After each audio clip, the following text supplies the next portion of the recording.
झंडा ऊंचा रहे। महर्षि स्वामी दयानंद की जय हो। नमस्ते, बहुत बहुत स्वागत करती हूँ मैं हरप्रीत कौर आप सभी का। मैं हूँ इस वक्त दिल्ली के जंतर मंतर में। यहाँ पर आर्य समाज की विभिन्न संस्थाओं के जो नेता हैं, जो आर्यजन हैं और विभिन्न संस्थाओं के जो संत हैं, महापुरुष हैं, वो इस वक्त इकट्ठा हुए हैं। मेरे पीछे देख सकते हैं आप।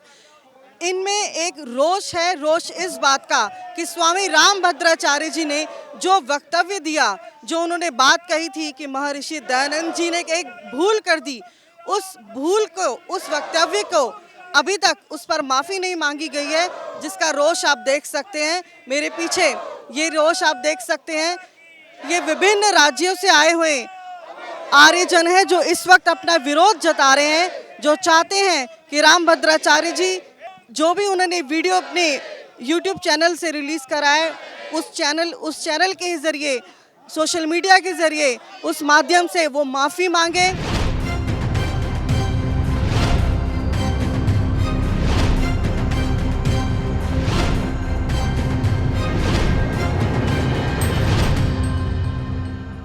और रामभद्राचार्य जी, इस छोटे से कार्यक्रम को छोटा मत मानिएगा, ये एक प्रतिनिधित्व है। अपना वीडियो प्रैक्टिकल रूप में वापस लो, क्षमा मांगो, नहीं तो आप उसके लिए तैयार रहिए कि अब आप तैयार रहिए कि आंदोलन और उग्र रूप होगा। शास्त्रार्थ होंगे, शास्त्रार्थ को क्यों नहीं स्वीकार करते?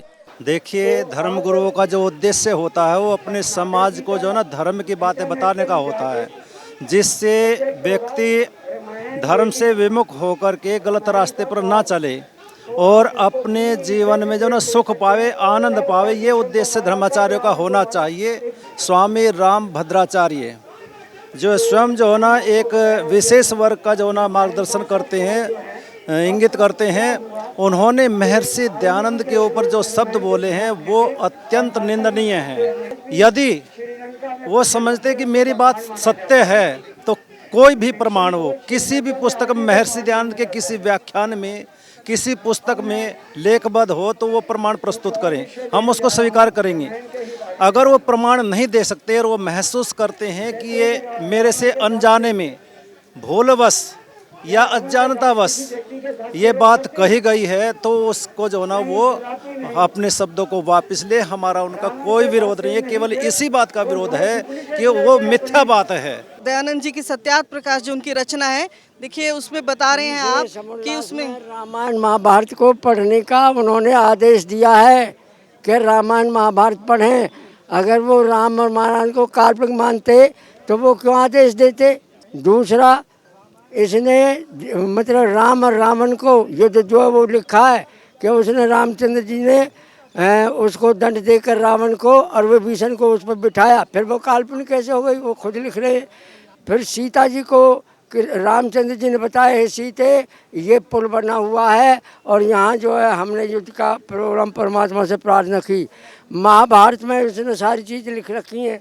स्वामी जी ने इतनी जगह लिख रखा, पढ़ने का आदेश दिया और उनकी बढ़ाई की है, प्रशंसा की है, फिर वो काल्पनिक कैसे मानेंगे? महर्षि दयानंद सरस्वती ने महाभारत और वाल्मीकि रामायण को आदर्श ग्रंथ बताया और वो पढ़ने की प्रेरणा दी कि हर बच्चे को पढ़ना ही चाहिए। एक तरफ जहाँ ऋषि दयानंद उन दोनों ग्रंथों को अनिवार्य पढ़ने के लिए कह रहे हो और दूसरी तरफ ये एक सन्यासी उनके बारे में ये विपरीत बातें फैला रहे हो, तो उसका रोष होना स्वाभाविक था। हमारा आज कहना उनसे इतना ही सा था कि वो अपने शब्दों को वापस ले लें। हम माफ़ी शब्द नहीं कहेंगे, क्षमा भी नहीं कहेंगे। वो बड़े हैं, सन्यासी हैं, उनसे माफ़ी मंगवाना हमारा कोई उद्देश्य नहीं है। उद्देश्य इतना है कि गलत बात समाज में जिंदा न रह जाए, उसको वहीं पर समाप्त कर देना चाहिए। स्वामी रामभद्राचार्य जी से आज इन सब लोगों ने यहाँ पर उपस्थित होकर के इतनी ही मांग की है। पत्र के द्वारा भी हम कर रहे हैं, ईमेल के द्वारा भी कर रहे हैं और अन्य साधनों के द्वारा भी करेंगे। हो जरूरत पड़ने पर उनके पास मिलने के लिए भी चित्रकूट जाएंगे, ऐसा विचार सभी लोगों ने किया है। स्टेटमेंट जो रामभद्राचार्य की आई है 20 जुलाई 2024 को ये वीडियो अपलोड किया उनके यूट्यूब चैनल से, तो ये एक तरीके से स्वामी दयानंद सरस्वती के बारे में उन्होंने कहा है कि इन्होंने रामायण और महाभारत को कपोल कल्पित बताया। तो ये पूरी तरीके से डेरोगेटरी स्टेटमेंट है and we would like to say that this statement is totally against the facts and citations.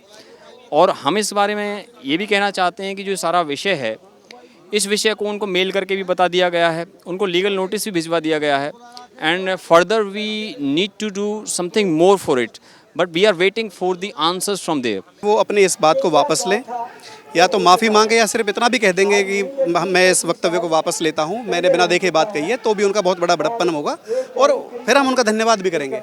लेकिन ये उन्होंने बहुत बड़ा अपराध किया है, आर्य समाज के प्रति नहीं किया, बल्कि इस देश की जितने भी ऋषि मुनि हुए हैं उनकी संपदा जो सुरक्षित रखी गई है, वेद जो बेस है हमारे भारतीय संस्कृति का, उसके खिलाफ उन्होंने बात कही गई। तो महर्षि दयानंद जी को जाने बिना, सत्यार्थ प्रकाश को पढ़े बिना और जो ये वक्तव्य स्वामी रामभद्राचार्य जी का आया उसके विरोध में ये दिल्ली के जंतर मंतर में आप देख सकते हैं ये प्रदर्शन, ये विरोध जो जताया गया है शांतिपूर्वक।